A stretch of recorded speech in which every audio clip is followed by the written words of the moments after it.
Este es el debate del Distrito 12. A mi lado tengo a las dos candidatas, Camila Arenas, ella pertenece al Partido Convergencia Social, y tenemos a su lado a Romanina Morales del Partido Socialista. Ambas van, ya les decía, por el Distrito 12. Bueno, el Distrito 12 que contempla a la Florida, Puente Alto, Pirque y La Pintana. San José Maipo. San José de Maipo. Y, ok, ¿estamos, Benja? Ya. Entonces vamos a dar inicio, primero dando el contexto de cuál es la formalidad de cómo se va a desarrollar el debate. Los candidatos deberán responder preguntas que le vamos a hacer junto a Constanza, como moderadoras. Le vamos a hacer unas consultas, ellas tienen 3 minutos para contestar estas preguntas. Obviamente son atingentes a ciertos temas que les vamos a ir nombrando, y de todas maneras ellas tienen la posibilidad, si así lo consideran, de hacer preguntas entre ellas, y para eso la idea es que sean 30 segundos, el objetivo es que sean preguntas breves y respuestas breves también. Son preguntas puntuales, siempre y cuando ellas lo consideren, dependiendo de cada tema. ¿Ya? Vamos a comenzar. Primero les quiero dar... Una regla. Sí. Cuando queden 30 segundos voy a avisar, y cuando les queden 10. ¿Ya? Ok, entonces con esa apreciación vamos a comenzar primero invitando a cada una de las candidatas a exponer brevemente una exposición personal, un poco quiénes son y por qué o cuáles son sus objetivos de esta candidatura en el distrito que representa. Comenzamos con Camila. Hola. Quiero agradecer la instancia primero a los compañeros y compañeras del Partido Socialista y de Convergencia Social que organizaron. Muchas gracias, y bacán poder encontrarnos también en estos espacios que yo espero que sean siempre como con altura de mira, pero sobre todo con altísimo contenido. Así que vamos por eso. Como les decía, mi nombre es Camila Arenas, soy de Convergencia Social, soy profesora de filosofía, soy feminista, he trabajado los últimos 10 años de mi vida militante en reforzar la educación y los sesgos de género, cambiar esa estructura, digamos. No obstante, también he trabajado como activista feminista respecto de como derechos reproductivos y todo lo que tiene que ver con aborto. Y tengo muchas razones, digamos, para postularme. La primera tiene que ver con un espacio colectivo de transformación colectiva que con la que venimos trabajando hace los últimos 15 años. Muchas y muchos compañeros que estamos juntas todavía acá y que hoy día estamos en Convergencia Social, en el Frente Amplio. O sea, yo lo primero es como no creo que nadie merezca ir al Congreso. Yo creo que lo que merece ir al Congreso es un proyecto colectivo transformador.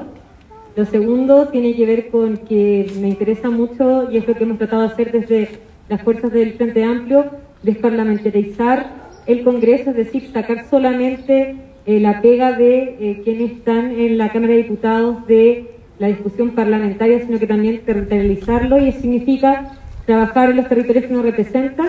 Y por último, mi eslogan, que es mucho más que eso, por cierto, tiene que ver con un Congreso feminista, y eso no solo significa que mujeres y disidencias lleguen al Congreso, sino que elaboremos, legislemos políticas públicas, leyes para este nuevo Chile desde una óptica feminista. Eso para partir.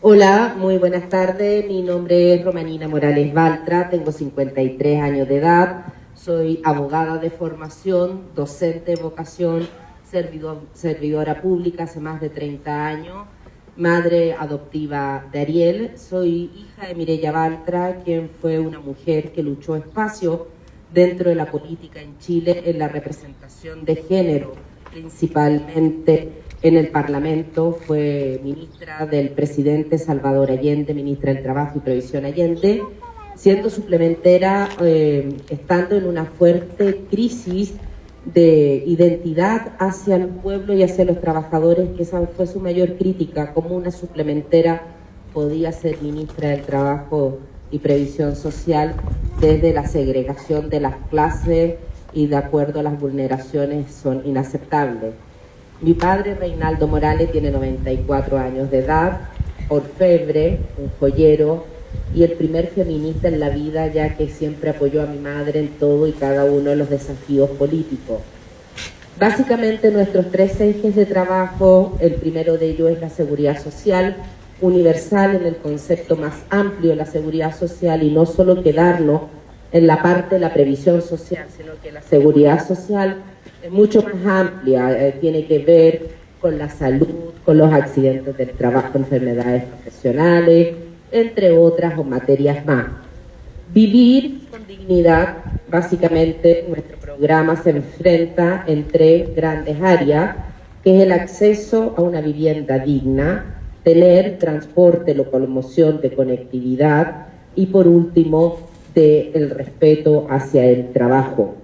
Y siempre con la gente, en definitiva, que ninguna decisiones que vayan a estar radicadas en el rol del diputado o diputada, que tiene que ver con legislar, fiscalizar y representar, específicamente en la representación, estar sometida siempre a la disposición de los votantes, quienes nos dieron su voto, y no traicionar la confianza de las promesas o bien de los compromisos que uno aborda.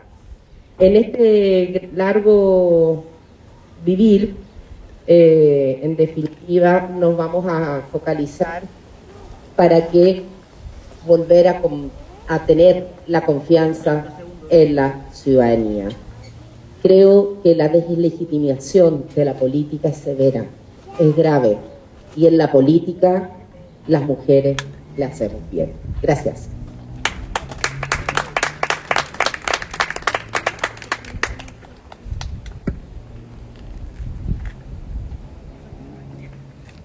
El primer tema es educación y vamos a ver primero la introducción del tema. Dice, en Chile principalmente el sistema educacional han existido diversas falencias a nivel histórico, respondiendo a la necesidad de buscar un cambio transversal. Si bien la gratuidad ha estado en la palestra estos últimos años, no ha existido un gran cambio con respecto a las personas a las que éstas llega a alcanzar, provocando que aún muchos alumnos sigan endeudándose. En caso de ser propuesta nuevamente en el Congreso, ¿qué opinión tiene usted sobre el acceso universal a la educación superior? ¿Estaría dispuesta a aprobar un proyecto de ley que considere un acceso total y gratuito a la educación? Responde primero la Romanina. Ya, muchas gracias. La única forma de romper la pobreza no son los bonos, no son el asistencialismo típico de entregar el pescado a la mano, sino que hay que enseñar a pescar. Y una de las formas ya desarrolladas, la educación es la única forma de romper la pobreza. La educación es un derecho universal, gratuito y de calidad, y así se ha exigido en las luchas desde los pingüinos de acceder a esto. Ahora, sin perjuicio de lo anterior, siendo la educación gratuita, de calidad, principalmente debemos focalizarnos en el tema del acceso y no discriminación. Me preocupa, por ejemplo, el tema de los exámenes de admisión en ciertas y determinadas carreras, donde puedes quedar fuera, o bien con los puntajes también medios segregados y discriminados en razón de qué colegio vienes, cuál es tu NEM. Eso es una fotografía. Lo mismo sucede con las pruebas. Ahora estamos en la PPTT, la prueba de transición, y obviamente es una fotografía de un día. Eso no te mide conocimiento. Creo que deben existir otros instrumentos de evaluación de acceso a la universidad y que las universidades todas tengan los mismos estándares de calidad. Un solo ejemplo. Doy clase en la USACH y doy clase en la Diego Portales. Ir a la USACH al baño no tiene a veces ni puertas. Ir a un baño en la Diego Portales hay papel confort, hay jabón y hay secador de manos. Esto es solamente una matiz. En la USACH el data tiene que estar con un cable atado al techo. Tiene que haber un auxiliar que te va a prender el data y después cuando vas en esas condiciones, sin embargo, en la Diego hay pantallas que con un dedo puedes dibujar, pintar, extraer, navegar. La igualdad de condiciones en las universidades en cuanto a la infraestructura, sin duda deben ser igualitarias. Y en cuanto a la gratuidad propiamente tal, seguir los ejemplos de los países desarrollados, en el desarrollo del conocimiento, pero no solamente universitario, sino también de técnicos profesionales especializados, que hoy en día falta ausencia de mano de obra. Gracias.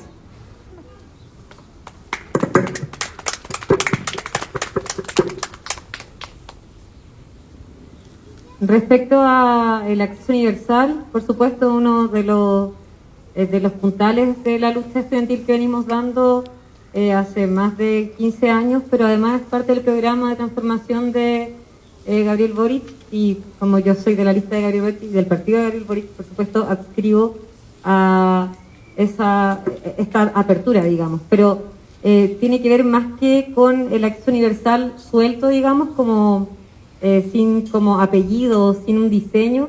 Tiene que ver con dejar que la educación deje de ser un bien de consumo, ¿cierto? Que deje de estar bajo el paradigma neoliberal, y eso significa, bueno, por una parte, sacar de la banca, porque el acceso también tiene que ver con eso, ¿cierto? No basta con entrar, pues. Hay que entrar y después hay que poder seguir estudiando, pues, y después hay que poder trabajar de lo que estudiaste, pues. Entonces, claro, lo primero tiene que ver con levantar la idea de una nueva ley pública de educación, ¿cierto? Y eso, otra vez, no solamente que sea pública, sino porque se dice en Chile no se gasta plata en educación, nos falta inversión en educación, y por cierto falta, pero la inversión en educación es súper alta. Lo que pasa es que la inversión en educación se usa para privados. Entonces, cuando hablamos de algo público, nos referimos a un diseño educativo que comprende la transformación del paradigma de mercado en el que hemos estado transitando y viviendo, ¿cierto? Que además tiene a miles de endeudados y a gente no trabajando en lo que estudió, en Universidad de Chaya, etcétera.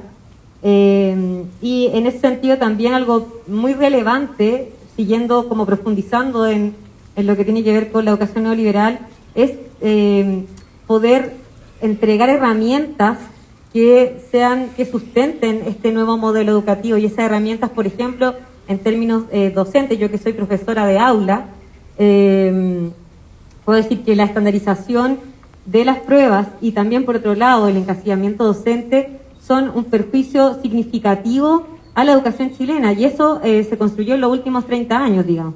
Entonces, eso es fundamental también de poder levantar. Digo, el acceso es muy importante, pero el acceso ¿para qué?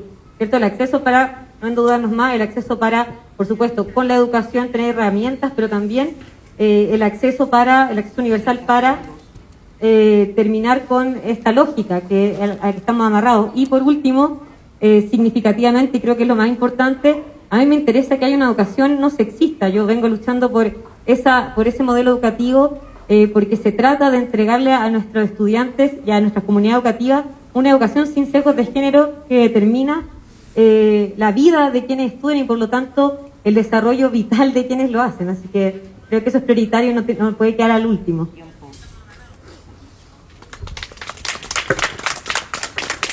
Bueno, en esta oportunidad tienen ambas candidatas la posibilidad de consultarse entre ustedes, si es que así lo consideran. Así que les abro la pregunta, si es que así lo sean, si no pasamos a la siguiente pregunta. Ok, pasamos a la siguiente pregunta entonces, también relacionada con el tema de educación, y se las voy a hacer a continuación. Candidatas, desde el año 2015 se ha demostrado que estudiar en espacios verdes dentro o alrededor de las escuelas mejora el desarrollo cognitivo de los niños y niñas, mejorando sus habilidades para el razonamiento, el aprendizaje y la comprensión. Considerando esto como una oportunidad concreta de reducir la brecha de desigualdad y entendiendo entonces que los factores que los definen no solo es el ingreso, sino que también la calidad de nuestras ciudades, les consulto lo siguiente. ¿Cómo proponen cambiar el paradigma educacional que nos rige hoy en Chile? Camila, por favor. Sí, yo lo mencionaba antes, me parece que es prioritario sacar el mercado de la educación.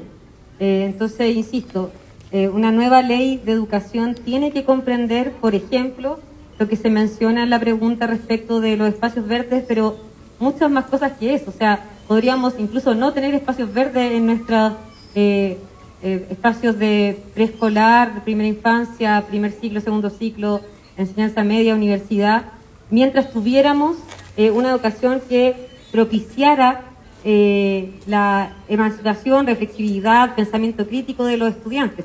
El problema es que, no solamente, porque insisto, no solamente tiene que ver con una cosa de recursos, son súper importantes los recursos, pero en el fondo el modelo educativo existente es totalmente mezquino con la posibilidad de transformar radicalmente la sociedad. Entonces, si bien para nosotras las profesoras que empezamos a estudiar pedagogía con la esperanza de que nuestra pega tenga que ver con terminar con la desigualdad, lo que hace la educación es reproducir sistemáticamente el modelo existente, ¿cierto? Nuestra educación es sexista y por lo tanto, ya que nuestra cultura, nuestra sociedad es sexista, nuestra educación es sexista, xenófoba, clasista, etcétera. Entonces, insisto, para mí lo más importante de una nueva ley educativa general, ¿cierto? Tipo la ENU, tiene que ver con descentralizar, tiene que ver con terminar con el sexismo, tiene que ver definitivamente con terminar con los sesgos de género, tiene que ver con hablar de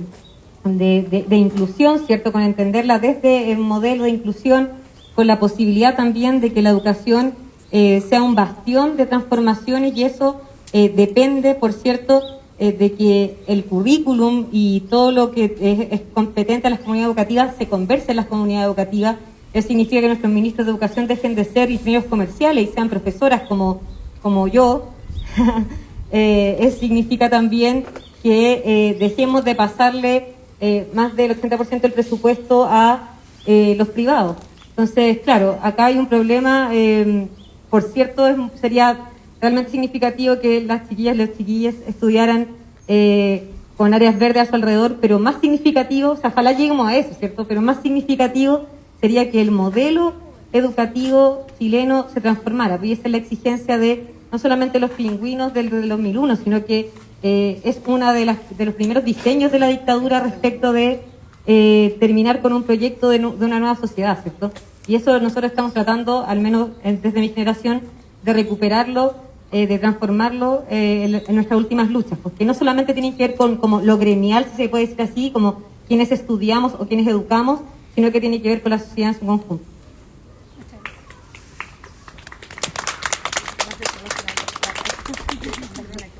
Bien, la educación. Yo miraría la educación en los tres grandes niveles, lo que es la educación preescolar, la educación de básica y media y la educación universitaria y su relación con el medio ambiente y su desarrollo. Desde la más tierna infancia, desde la educación parvularia, y aquí tenemos una gran educadora de párvulo, a Francisca, que me ha enseñado los niveles, la cuna de 0 a 2, de 2 a 4, de 4 a 6, cada uno de ellos que se aprende y que debe desarrollar desde el punto de vista cognitivo, y sobre todo hoy en día presentar énfasis en la Junji, de que están teniendo un petitorio bastante importante para poder reintegrarse nuevamente a trabajar, cosa que la Junji a nivel central ha sido poco flexible y, si mal no recuerdo, están llamando a un paro nacional de la Junji para tener las condiciones mínimas y básicas de reintegrarse a trabajar en esta etapa. Es importante los jardines infantiles, que los niños, cuando las madres vayan a trabajar, los hijos estén debidamente en un jardín infantil y no con cualquiera, no con la tía, con la abuelita. Debe tener la socialización, la motricidad fina, la motricidad gruesa que se aprende incluso en la socialización de esos espacios en la educación.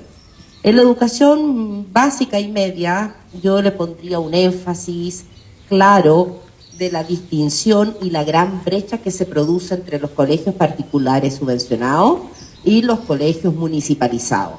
Ahí tenemos una gran brecha que ya se inicia desde el proceso de selección en los subvencionados particulares y la forma de administrar los recursos estos.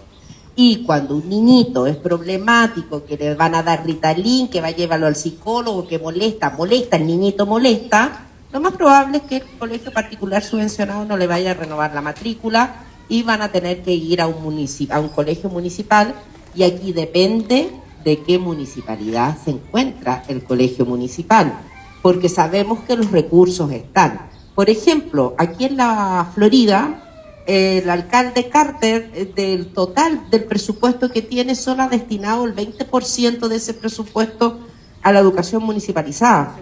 Y el otro 80% aún no lo ha entregado. Entonces, recursos hay, lo que tiene que ver con la distribución de los recursos. Y por último, en cuanto a las áreas verdes, ya a nivel transversal de estas fases de la educación, la naturaleza es importante, pero no dejemos de lado los libros. El libro, tocar un libro, poderlo leer, es maravillosamente. Es la magia más eterna de navegar con el pensamiento y la historia y su olor al lugar que nos lleva el autor. Gracias. Muchas gracias. Ahora les consultamos si es que amerita hacerse una pregunta entre ustedes. Si no, pasamos a la pregunta del público presencial o vía streaming. Del comodín. Perfecto. Entonces, les hago la consulta abierta si es que alguien de los presentes tiene alguna pregunta relacionada con temáticas de educación que hacer a las candidatas, o si en redes sociales alguien le ha hecho el alcance. De esta colapsada las redes sociales. Ojalá que esté todo colapsado. Ya, pasamos entonces al segundo tema. ¿Estamos todos? Ok. El próximo tema entonces es trabajo. Y para eso les voy a dar una pequeña introducción y contexto para que luego pasar a las preguntas. Bueno, debido al actual contexto de crisis social y sanitaria que hemos vivido todos nosotros, las y los trabajadores han sufrido fuertemente la desprotección del Estado. En este contexto, las mujeres, según informes de la CEPAL, han sido las más golpeadas por la pandemia, generando un retroceso de más de una década en los niveles de participación laboral.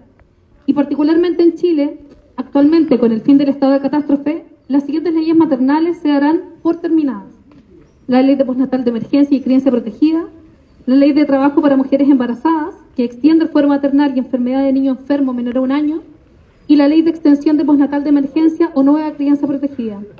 En ese contexto, ¿cómo proponen ustedes, desde la institucionalidad de la cual van a formar parte al futuro, proteger, consolidar o establecer una red de cuidados que fortalezca los vínculos entre madre y persona que... cada una tiene 3 minutos para contestar. Comenzamos ahora con Romanía.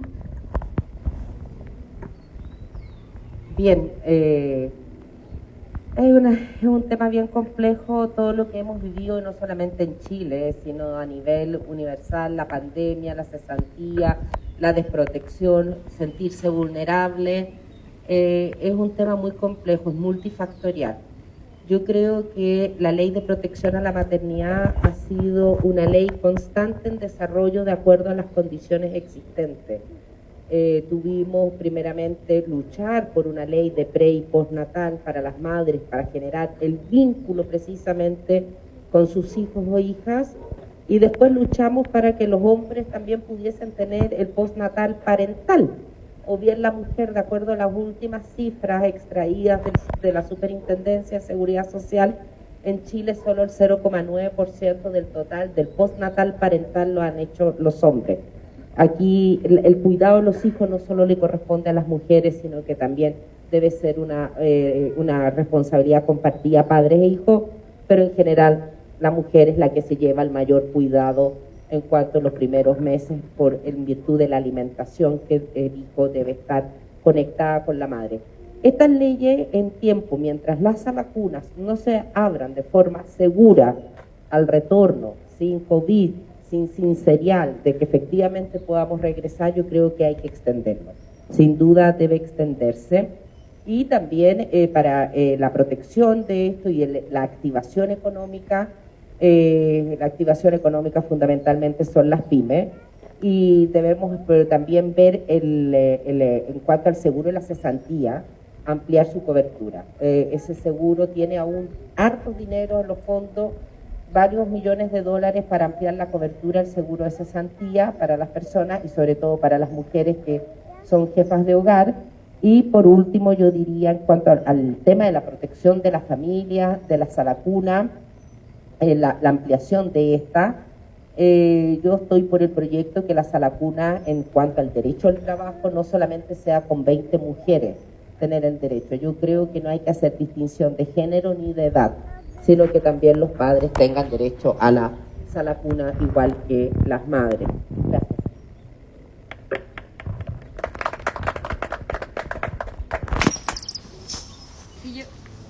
ahí.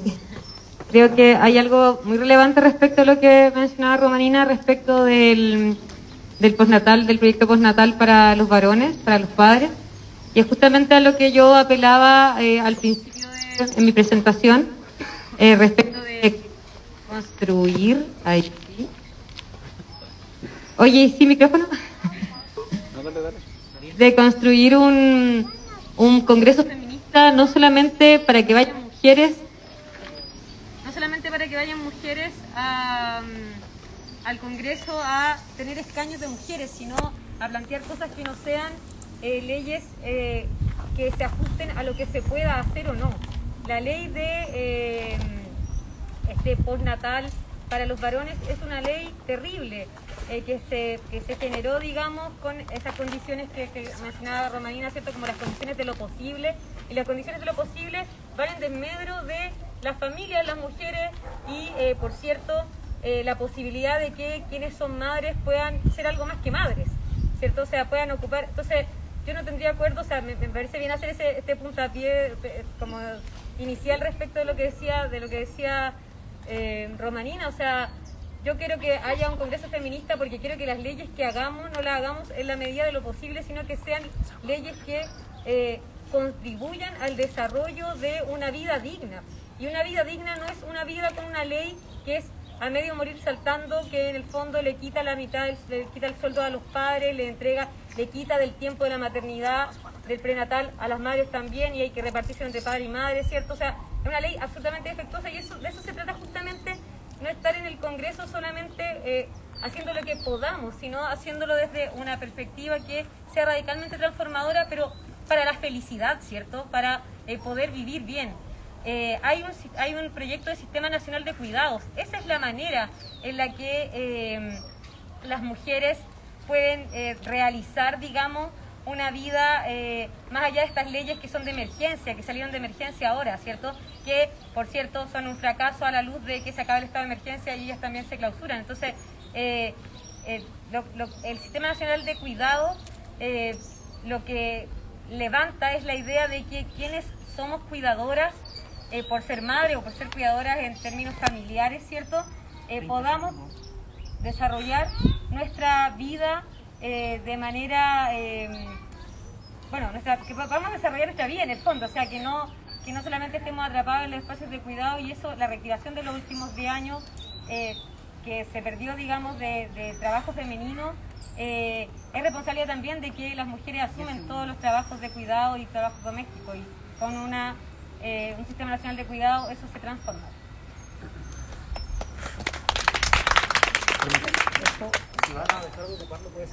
Es que es súper molestoso que se corte. Pero para que se escuchen la... Nosotros podemos hacer las preguntas con este. Me desconcentra. Sí. Ay, necesito el Ritalin. Entonces, bueno, para continuar, la consulta, obviamente, si es que quieren hacerse alguna pregunta entre ustedes. Si no, pasamos a la próxima pregunta también relacionada con el tema de trabajo. ¿Continuamos? Ok. ¿Connie? Es sabido que desde que nos encontramos en pandemia los puestos de trabajo han ido en disminución, aumentando aún más la cesantía, sobre todo en la parte femenina. ¿Qué medidas tomaría usted para subsanar la gran pérdida de empleo en esta misma área? Reactivar la economía, hay múltiples propuestas establecidas que incluso están en el programa de quien fuese en la primaria, Paula Narváez, estableciendo la reactivación de la economía, y ahí una de las cosas fundamentales es las pymes. Las pymes es el motor impulsor de nuestro país, y ahí las pymes el gobierno tiene que darle los espacios de fortalecimiento, no solamente en el acceso económico, sino también en cuanto a la capacitación. El CENSE debe estar más profesionalizado y a la altura del siglo XXI para formar las especializaciones que requieren las pymes, las pequeñas y medianas empresas en Chile. Debe ser menos burocrático de tener el acceso a esta capacitación y formación continua, que en definitiva mejora la calidad de la prestación de los servicios o productos que las pymes entregan. A lo mismo debemos reactivar la economía, debemos reactivar también los ingresos. Debemos lograr tener un ingreso universal, igualitario para todos en este periodo, que sea a lo menos reajustable de acuerdo a la realidad necesaria y no que sean establecidos en precios únicos o fijos. Y lo que más me preocupa a mí son los puestos de trabajo como los delivery. Nadie sabe cómo se rigen. Si ellos tienen un accidente en la calle, ¿quién los cubre? ¿Alguien sabe bajo qué ley se protege? ¿Cotizan? ¿Son independientes? ¿Quién se hace responsable de ese trabajo que van surgiendo en la medida de las necesidades? El delivery antiguamente, antes de la pandemia, eran 4 o 5. Hoy en día tenemos delivery hasta de pucho a la casa directo. De cualquier delivery uno hoy en día encuentra. Me preocupa mucho el trabajo informal, porque el trabajo informal produce carencias y también produce ausencias de protección en la seguridad social. Y me refiero principalmente a la necesidad de formalizar los puestos de trabajo en Chile, bajo no quizás la modalidad actual de un código del trabajo. Tenemos que ser también más flexibles en cuanto a la organización de las relaciones laborales productivas, tanto femeninas como masculinas, y principalmente en igualdad de condiciones, tanto en las remuneraciones como en el acceso al poder o la distribución del poder de la jefatura de la organización laboral. Gracias.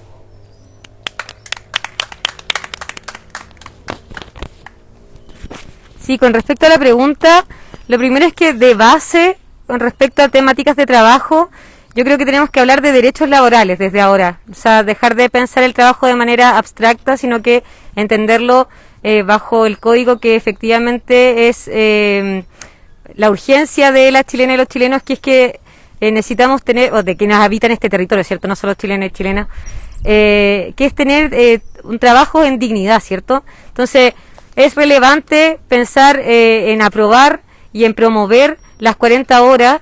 Eso es urgente, está detenido en el Senado, pero también hay una pega legislativa desde la Cámara de Diputados que se puede realizar, no solo para hacer presión, sino para perfeccionar ese proyecto.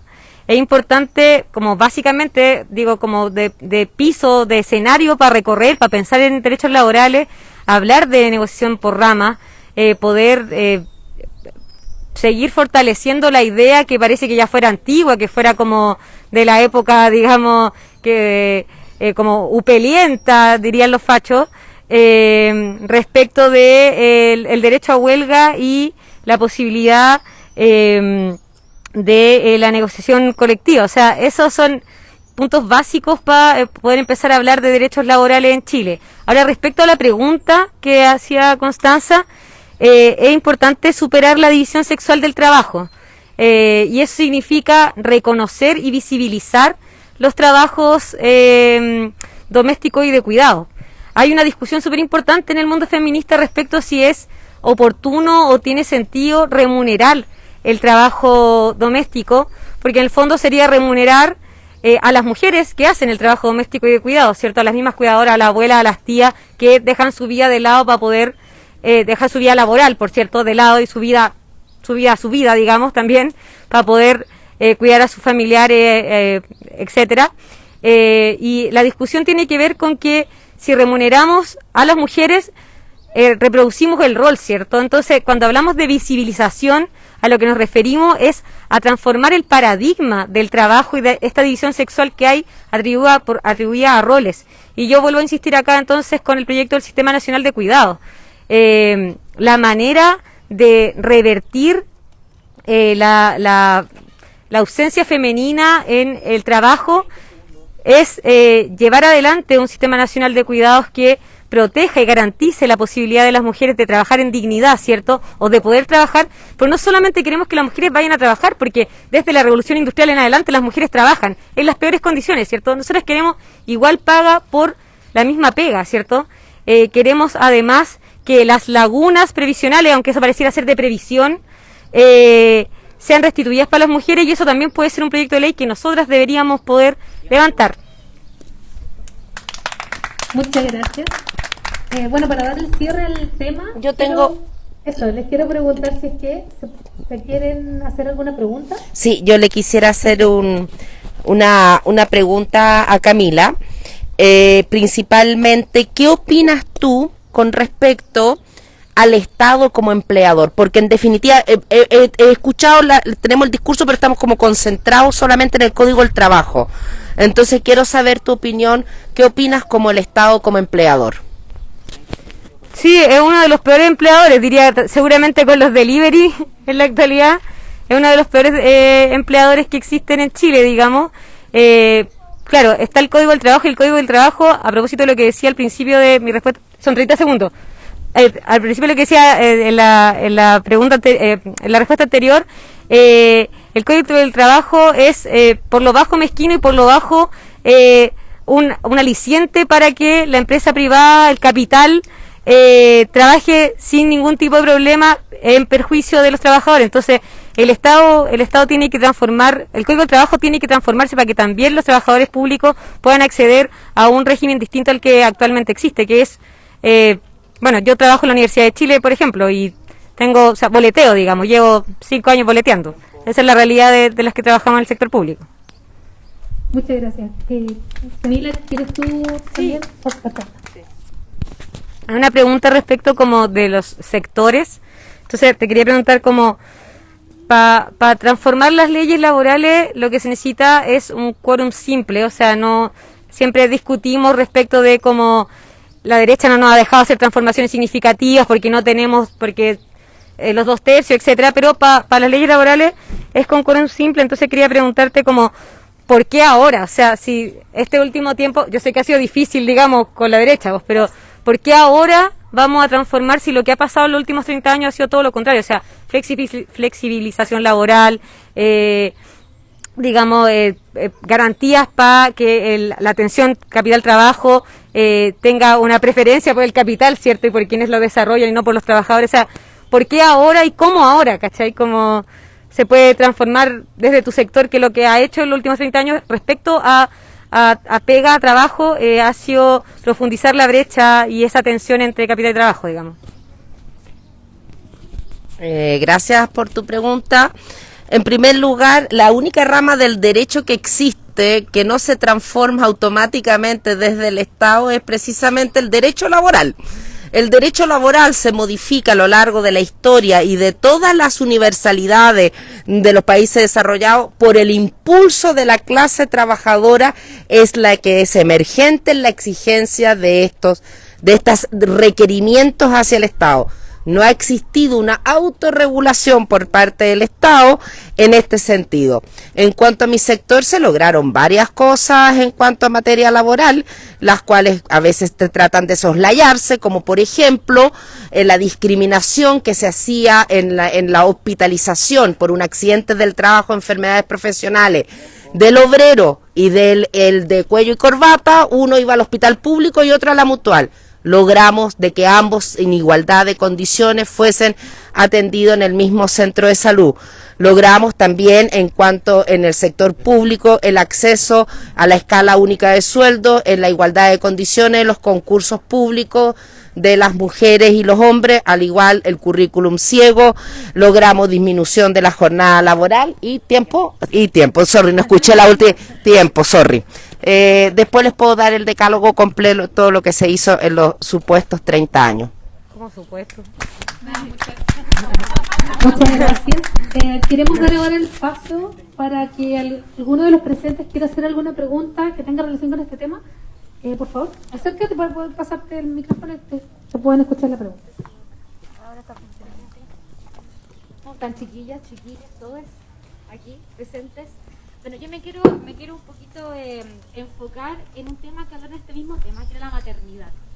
Y a lo mejor la voy a sacar un poquito del foco, pero es importante. Estoy muy contenta de que esta semana hayamos puesto de nuevo en la palestra el tema del aborto, que lo encuentro maravilloso, el aborto seguro. Todos tenemos derecho, somos libres de albedrío, pero también hay otro tema. También hay mujeres, por ejemplo, voy a poner mi historia, yo tengo 34 años y probablemente de aquí a 6 años ya no voy a poder ser mamá. Lo más probable, a lo mejor no encuentre el amor de mi vida. ¿Y por qué encontrarlo? Porque yo quiero ser mamá igual. Entonces me encantaría saber qué opinan ustedes, desde también de que ustedes son mujeres fuertes, yo sé que ambas feministas, y me gustaría también entender cómo ustedes ven que el Estado se haga cargo de la fertilidad accesible. Hoy en día, chiquillas, ser mamá soltera es muy difícil. Es muy difícil. Y de hecho, cada bombeo de espermatozoides hoy día nos cuesta 3.600.000 y las posibilidades de que quedemos embarazadas son un 16%. O sea, ¿y qué pasa para la común y silvestre? Para la mujer que a lo mejor no tiene los recursos, los accesos. ¿Cómo el Estado también se podía hacer cargo de esta maravillosa misión también que tenemos las mujeres, ser madres? Porque ser madre, chiquillos, también te hace muy poderosa y también te saca un poder feminista súper rico adentro. Entonces, ¿cómo también el Estado y ustedes desde el Congreso podrían ayudarnos a todas las que queremos ser madres sin necesidad de tener un hombre? Demos un minuto para responder. Ok, entonces damos un minuto para responder. Muchas gracias por tu pregunta. Sí, bueno. Comenzamos entonces con Camila. Sí, Con eso, como tú verdad, Sí. no sé. Los derechos sexuales y reproductivos que se han conquistado, digamos, que el movimiento feminista ha conquistado, comprenden, por cierto, el aborto, estamos muy contentas, pero también hay un espacio a la fertilidad y a la maternidad, a la garantización de la maternidad, ¿cierto? Y de la paternidad en general, digamos. Eso no existe en Chile. Hasta aquí tenemos la prohibición, digamos, de decidir sobre nuestros cuerpos. Entonces, claro, hemos estado luchando por esa primera patita que venimos luchando en los últimos, digamos, las feministas, los últimos más de 100 años, digamos. Pero claro, no muy lejos, en Argentina existe la garantía, dentro de los derechos sexuales y reproductivos, la garantía de la fertilidad y sin el sesgo conservador de tener que estar casada, que tiene también que ver con el derecho a la adopción, ¿cierto? Pero con respecto a la fertilidad, es parte de un diseño de políticas públicas de derechos sexuales y reproductivos que sea garantía de la fertilidad, y eso significa no solamente bombeo de espermio, significa todos los avances tecnológicos en salud que tienen que ver con fertilidad. Por lo tanto, es una de las luchas que nosotras las feministas sí venimos dando, y de llegar al Congreso, por cierto, también estaría dentro de las cosas que nos interesan para transformar la vida de las mujeres.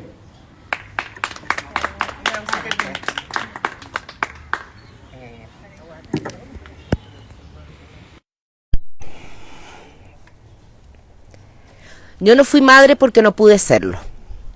Por eso opté por la adopción. Y me fui por la adopción y no por la fertilidad asistida porque era impagable. Y en ese sentido yo opté como mujer por la adopción. Entonces ahí yo estoy con una lucha de vanguardia que ¿por qué preferí la adopción?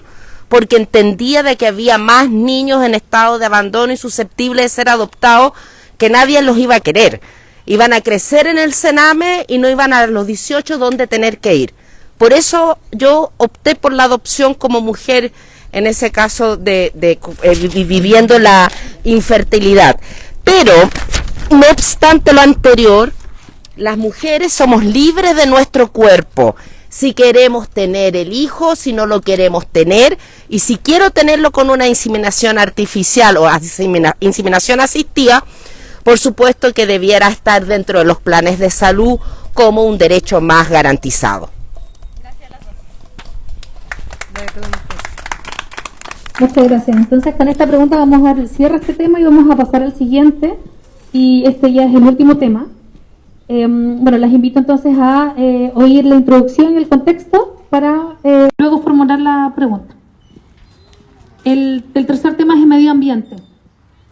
A lo largo de los años, la crisis medioambiental ha generado un deterioro a nivel mundial, provocando daños irreversibles en todo el planeta, particularmente en Chile, tal como lo ha señalado el último informe de la ONU, siendo uno de los países con más problemáticas medioambientales a causa del calentamiento global.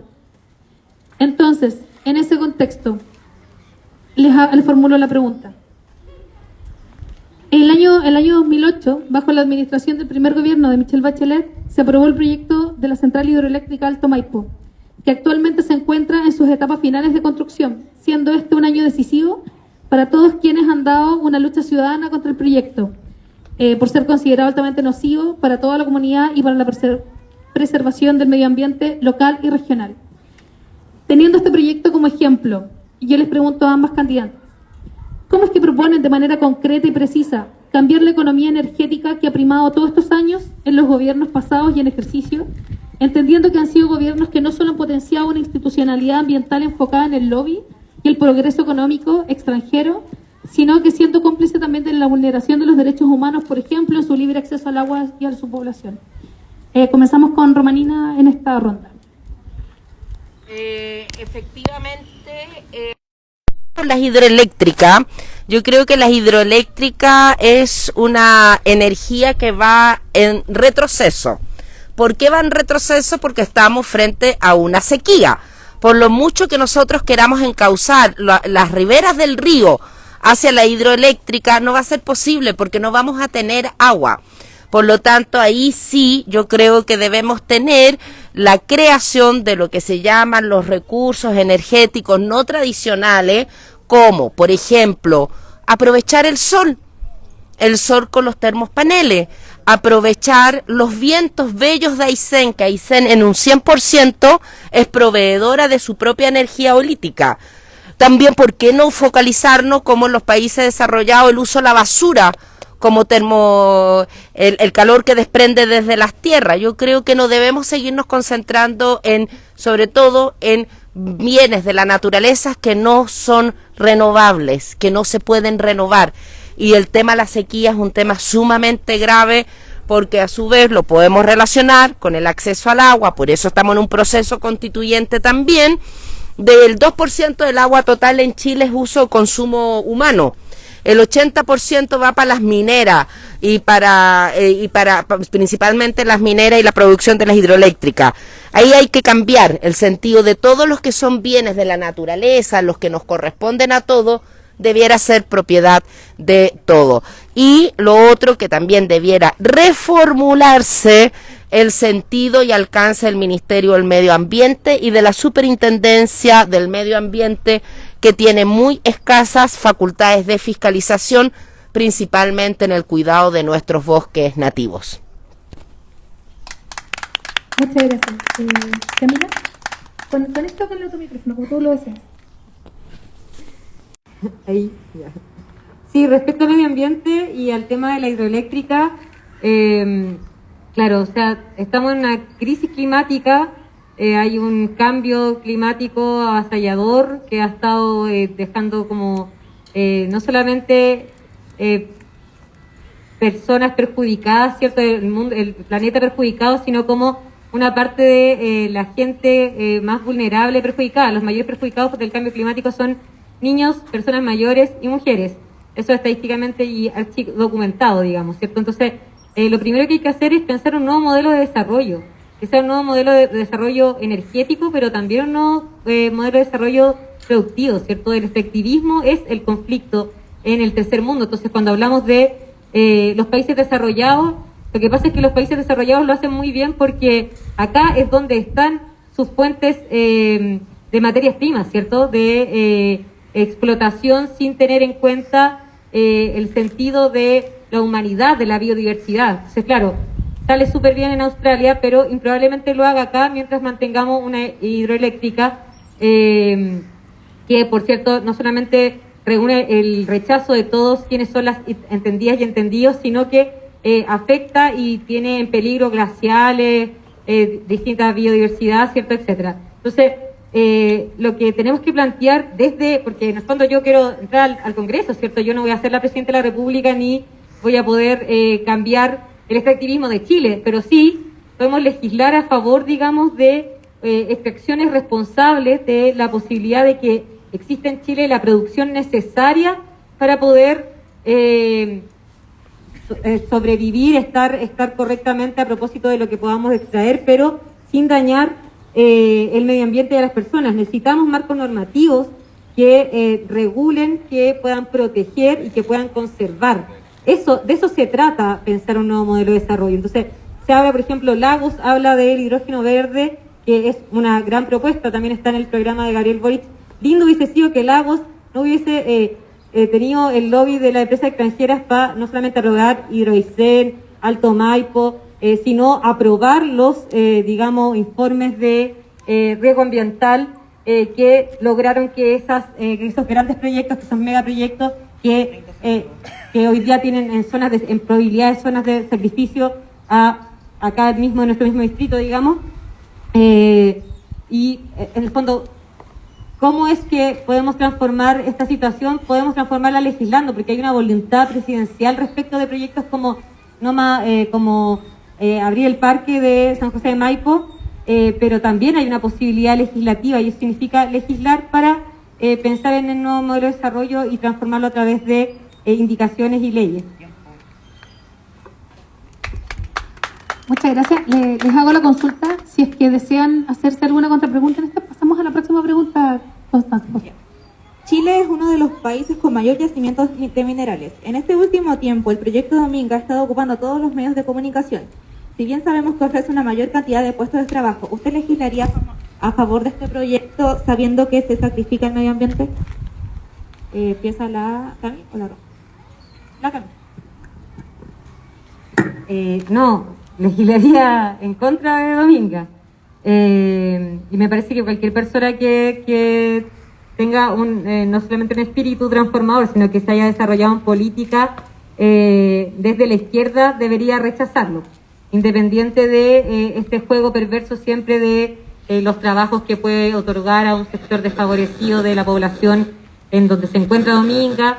Pero claro, todo lo que ocurre, digamos, en ese respecto de ese conflicto es el mismo conflicto que revisamos en educación, que hablamos en trabajo y que ahora estamos hablando en medio ambiente, ¿cierto? Que es garantizar desde el Estado a los privados ganancias, ¿cierto? Garantizar desde el Estado, en este sistema, en este Estado subsidiario, ¿cierto? Garantizarle a el capital la posibilidad de ganar sin límites, sin ningún tipo de regulación. Entonces, Dominga es un botón de muestra, un ejemplo terrible de cómo hasta aquí se ha conducido no solamente los temas medioambientales, sino todo lo que tiene que ver con políticas de desarrollo en Chile. Por supuesto, legislaría en contra, pero creo que más allá de estos botones de muestra, lo que hay que hacer son reformas significativas que, insisto, desde el Congreso se pueden hacer. A mí me parece que es incorrecto que hablemos tan como si pudiéramos desde... la gente que está en el Congreso puede hacer algunas cosas. Puede hacer hartas cosas, eso sí, no se hacen, pero no puede transformar, no vamos a transformar ese activismo desde el Congreso. Lo que sí podemos hacer es transformar el Código de Aguas, por ejemplo. El Código de Agua, como decía la Romarina, están cambiadas las prioridades, ¿cierto? Lo primero que tiene que estar en el Código de Aguas es el consumo para humanos, que significa también para animales, por cierto, animales no humanos. El segundo punto del Código de Aguas tiene que ser la mantención del ecosistema y, por último, la producción. En ese encuadre del Código de Aguas, Dominga, por ejemplo, no cabe y es inaprobable. Por lo tanto, yo creo que pasa por ahí. Es importante pensar que no solamente tiene que ver con leyes o botones de muestra, sino con pensar la estructura de medioambiental o de productividad en Chile desde otro prisma. Y ese prisma tiene que ser socialista.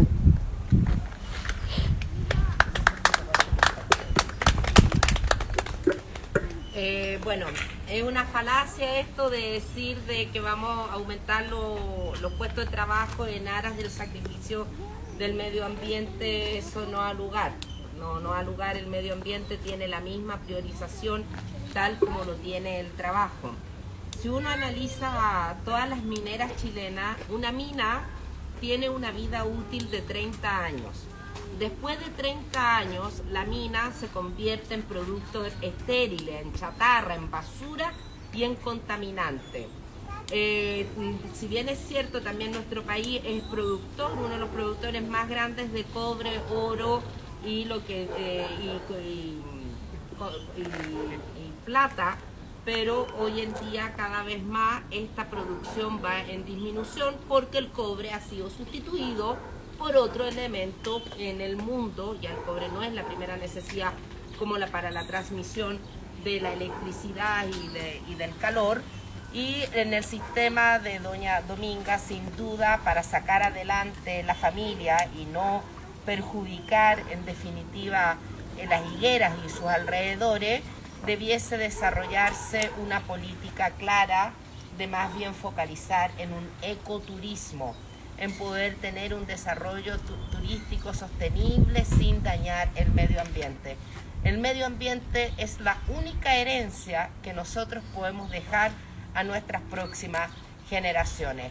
Debemos ser conscientes, ir aprendiendo. Mi generación no comenzó instruyéndose sobre el medio ambiente.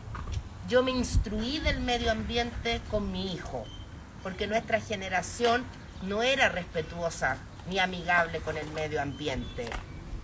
Se fumaba en el bus, botábamos la colilla del cigarro en cualquier parte, echábamos toda la basura en el mismo lugar, sin hacer distinción. Utilizábamos lo mismo, un detergente en polvo o un detergente líquido. Mi hijo es quien me enseñó que lo que va a reciclarse en una parte con otra, y eso yo creo que es sumamente importante del recambio generacional en cuanto al concepto y cariño y amigabilidad que se tiene con el medio ambiente. Hoy en día no se me ocurriría juntar en la basura un vidrio con las peladas de las papas. No lo hago, porque hoy en día ya en mi casa nos ordenamos.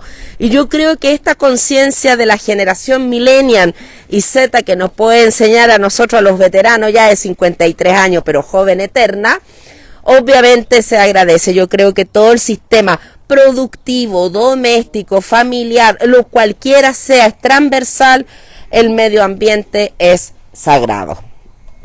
Muchas gracias. Bueno, les consulto. ¿Quieren hacerse alguna pregunta antes de finalizar? Les hago una consulta a todos los presentes si desean hacer alguna pregunta relacionada con el tema de medio ambiente, o quizás a través de streaming hay alguien que tiene alguna consulta. Ok, entonces con este tema damos por finalizado el debate del día de hoy. Agradecerles a ambas e invitarlas a algunas palabras al cierre. Así que comenzamos. Ahora es al azar, ya no quien quiera primero. Okay, aquí hay dos. Ok. Yo creo que para ser justo, ya que yo partí presentándome, te toca a Romanina. Sí, ya, bueno, mucha solidaridad. Bien. Vecinos y vecinas de Puente Alto, La Florida, San José de Maipo, Pirque y La Pintana. Somos 55 candidatas y candidatos a ser electos el 21 de noviembre del año en curso. Solo en el distrito 12 serán electos 7 candidatos a diputados o diputadas, y usted en el voto solamente podrá seleccionar una sola opción. Vecino, averigüe, infórmese por favor en quién usted va a depositar la confianza. No da lo mismo que gobierne. No da lo mismo cuál es su proyecto de trabajo, no da lo mismo qué política uno quiere llevar adelante. Vecino, en sus manos está que tengamos un Chile mejor, en sus manos está que tengamos un vivir mejor. Y los invito a leer nuestro programa de trabajo, Vivir Bien, Vivir con Dignidad, disponible en nuestras redes sociales y en nuestra página web romaninadiputada.cl. Síganos en las redes sociales, infórmese, vecino y vecina, de usted depende el futuro de usted y de su familia.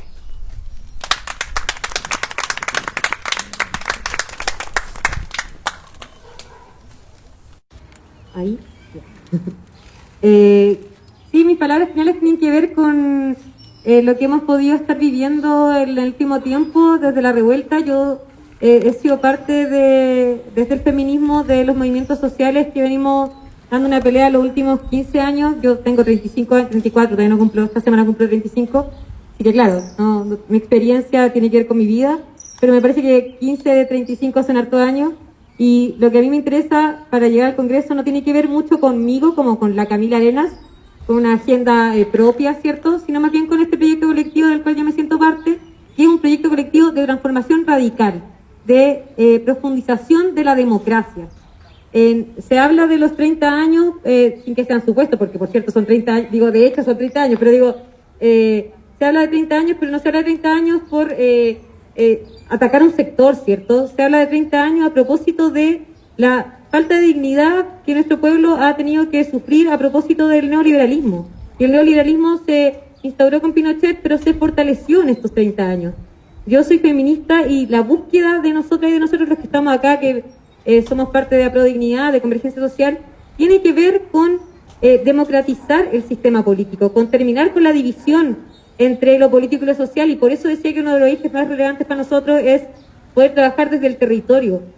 Nosotros somos de este territorio y por eso pretendemos eso también, ¿cierto? No estamos de acuerdo con el turismo electoral, pero sobre todo no estamos de acuerdo con que la clase política sea una élite, con que la representación política sea elitaria.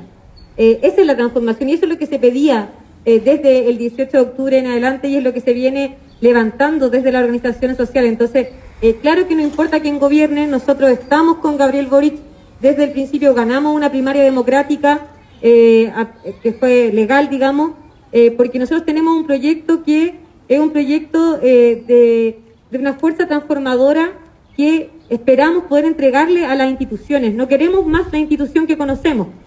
Hasta aquí lo hemos demostrado con nuestros pocos parlamentarios y parlamentarias, con nuestras pocas alcaldesas, concejales, etcétera. Hoy día ya somos más en el poder, pero nosotros creemos que hay un techo de la institucionalidad y ese techo es cuando solamente la institución trabaja para la institución. La institución tiene que ser un puente entre el pueblo de Chile, el pueblo que quiere estar en política porque su vida es la política, está alterada por la política, ¿cierto? Está teñida por lo que pasa en política. La institución tiene que ser un puente de representación para el pueblo de Chile. Entonces, claro, yo no quiero que voten por mí porque soy muy buena onda o porque tengo muy buenas ideas, porque mis ideas son las ideas de un pueblo en transformación. Eso es lo que nosotros proponemos.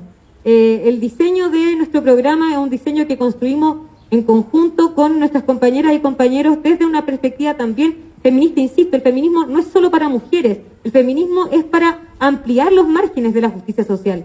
Y eso es lo que nosotros pretendemos hacer en el cargo. Así que los invito también, por supuesto, a leer nuestras propuestas, pero también a creer en la posibilidad de cambiar y no en lo que se pueda, sino de cambiar radicalmente de una manera responsable, radicalmente con un programa, radicalmente a través de la institución y también de la lucha en la calle. Así que a vencer y a que Chile se transforme realmente, no solamente con la nueva constitución, sino con una institucionalidad que le otorgue garantía al pueblo de ser feliz. Eso es lo que nosotras queremos. Bueno, muchas gracias nuevamente a las dos candidatas y bueno, invitarlos a todos, tal como ellas lo mencionaron acá, si queremos elegir a representantes de nuestros intereses, debemos informarnos, ya que un voto informado